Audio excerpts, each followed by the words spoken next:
ചെറിയൊരു ട്രെക്കിംഗ് ചെയ്ത് ചെറിയൊരു വാട്ടർഫോൾ കണ്ടിട്ട് വന്നാലോ. സോ ഗൈസ്, നമ്മൾ ഇന്നത്തെ ലൊക്കേഷൻ വരുന്നത് വാഴവന്തോൾ വാട്ടർഫോൾ. ട്രിവാൻഡ്രത്തെ വിത്തുര എന്ന് പറയുന്ന സ്ഥലത്ത് പേപ്പാറ വൈൽഡ് ലൈഫ് സെഞ്ചുറിയുടെ അകത്താണ് ഈ വാഴവന്തോൾ വാട്ടർഫോൾ വരുന്നത്. ഈ സ്ഥലത്ത് നമ്മൾ ടിക്കറ്റ് എടുക്കണം. ഈ ഫോമെല്ലാം ഫില്ല് ചെയ്തിട്ടാണ് ടിക്കറ്റ് എടുക്കുക. മിനിമം ടിക്കറ്റ് റേറ്റ് വരുന്നത് 1000 രൂപയാണ്. അത് കഴിഞ്ഞിട്ട് ഓരോ ആൾക്കും 200 രൂപ വെച്ചിട്ട് വരും.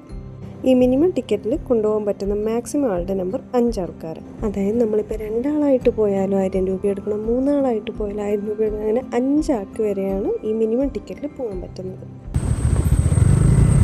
ഇവിടെ വരെ വണ്ടി പോകത്തുള്ളൂ. അത് കഴിഞ്ഞ് നമ്മൾ ഇനി 2.5 കിലോമീറ്റർ നടന്ന് കയറണം. ഇവിടെ നമ്മൾ ട്രെക്കിംഗ് സ്റ്റാർട്ട് ചെയ്യുന്നത്. ഈ കാണുന്ന സ്ഥലത്ത് നമ്മൾ മേലെ നിന്നെടുത്ത ടിക്കറ്റ് അടിക്കണം. അതുപോലെ പ്ലാസ്റ്റിക് ബോട്ടിൽസോ കവേഴ്സോ അങ്ങനെ എന്തെങ്കിലും നമ്മൾ കൊണ്ടുപോകുന്നുണ്ടെങ്കിൽ അതിൻ്റെ കൗണ്ട് എടുത്തിട്ട് നമ്മളൊരു 200 രൂപ അവിടെ കൊടുക്കണം. തിരിച്ചു വരുമ്പം നമ്മൾ അതേപോലെ പ്ലാസ്റ്റിക് തിരിച്ചു കൊണ്ടുവരുവാണെങ്കിൽ അവർ 200 രൂപ തിരിച്ചു തരും.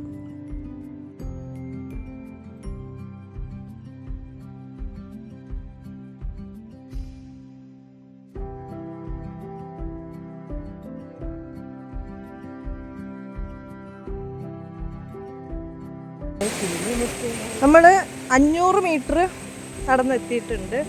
ഇനിയും 2 കിലോമീറ്റർ ബാക്കിയുണ്ട്. ഗൈസ്, നമ്മളൊരു 750 മീറ്റർ കഴിഞ്ഞപ്പം ആദ്യത്തെ ഗൈഡിനെ കണ്ട്. ഈ ചേട്ടൻ എന്തെങ്കിലും പറയുമോയെന്ന് എനിക്കറിയില്ല. നോക്കാം. ഗൈസ്, ഇതുവരെയായിട്ട് കയറ്റങ്ങളൊന്നുമില്ല. പ്ലെയിനായിട്ട് ഗുഡു ഗുഡു ഗുഡു ഗുഡു road. How is it Megha? Good.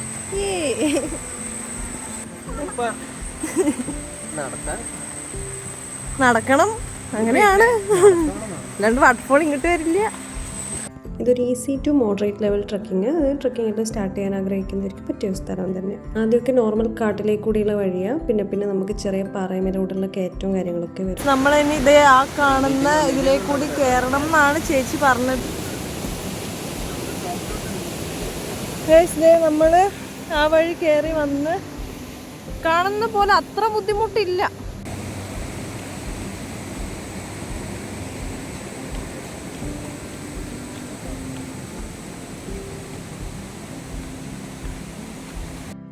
ഇവിടെ എൻട്രി വരുന്നത് രാവിലെ 8:30 തൊട്ട് ഉച്ചയ്ക്ക് 1 മണി വരെയാണ്. 2 മണിക്ക് അടക്കും തോന്നുന്നു. അങ്ങനെയാണ് മാപ്പ് കണ്ടത്. പിന്നെ ഇവിടെ അങ്ങനെ ഹോളിഡേയും കാര്യങ്ങളൊന്നുമില്ല. എല്ലാ ദിവസവും ഓപ്പണാണ്. പക്ഷേ ഇഫ് ഇൻ കേസ് മഴ കാരണം അടക്കുവാണെങ്കിലുള്ള ഒരിത് മാത്രമേ ഉള്ളൂ. ഗൈസ്, ഇനി ഒരു 750 മീറ്റർ കൂടി പോകാനുള്ളൂ.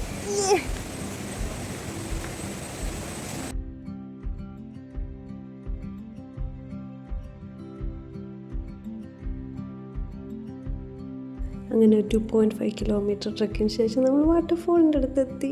നല്ല ഭംഗിയുള്ള വാട്ടർഫോളാണ്, ഇങ്ങനെ തട്ടായി വരുന്നത്. അതിൻ്റെ താഴത്തെ സൈഡിൽ നിന്ന് നമുക്ക് കുളിക്കാൻ വിടാം. അവിടെ പിന്നെ ഡ്രസ്സ് മാറാൻ സെപ്പറേറ്റ് ആയിട്ട് മെൻ ആൻഡ് വുമണിന് വേണ്ടിയിട്ട് സ്ഥലമുണ്ട്. വലിയ കുഴപ്പമില്ല. നല്ലോണം എൻജോയ് ചെയ്യാൻ പറ്റുന്ന നല്ലൊരു വാട്ടർഫോളാണ്.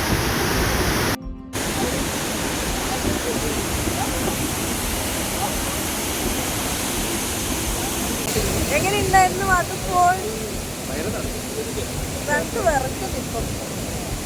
ഇതേപോലെ ഫുഡൊക്കെ കൊണ്ടുവരാണ്. നല്ല വിശക്കും. ഇവിടെ വെള്ളം അകത്തൊന്നും കയറിയാൽ പിന്നെ ഒന്നുമില്ല, വേറെ ഒന്നും കിട്ടാനില്ല. പുറത്തുനിന്ന് വാങ്ങിയിട്ട് തന്നെ വരണം. പിന്നെ കൊണ്ടുപോയ കവേഴ്സൊന്നും ആടിയിട്ടത് തിരിച്ചു പോകുമ്പോൾ കാണിക്കാനില്ല. അങ്ങനെ 2.5 കിലോമീറ്റർ തിരിച്ചു നടന്ന് നമ്മൾ വാട്ടർഫോളിലെ കുളിയെല്ലാം കഴിഞ്ഞ് തിരിച്ചു വരുക. നമ്മൾ പോകുന്ന വഴിക്കൊക്കെ ഓരോ ഗൈഡ് ഇരുന്നിട്ടുണ്ട്. അല്ലാണ്ട് ഗൈഡ് നമ്മുടെ കൂടെ വരുമൊന്നുമില്ല. ഗൈസ്, എങ്ങനെ ഉണ്ടായിരുന്നു? നല്ലതാണ്. 2.5 കിലോമീറ്റർ നടക്കണം. പറ്റുന്നുണ്ടെങ്കിൽ സെറ്റ് എക്സ്പീരിയൻസ് ആണ്. ട്രക്കിങ്ങും അടിപൊളി, വെള്ളച്ചാട്ടം അടിപൊളി.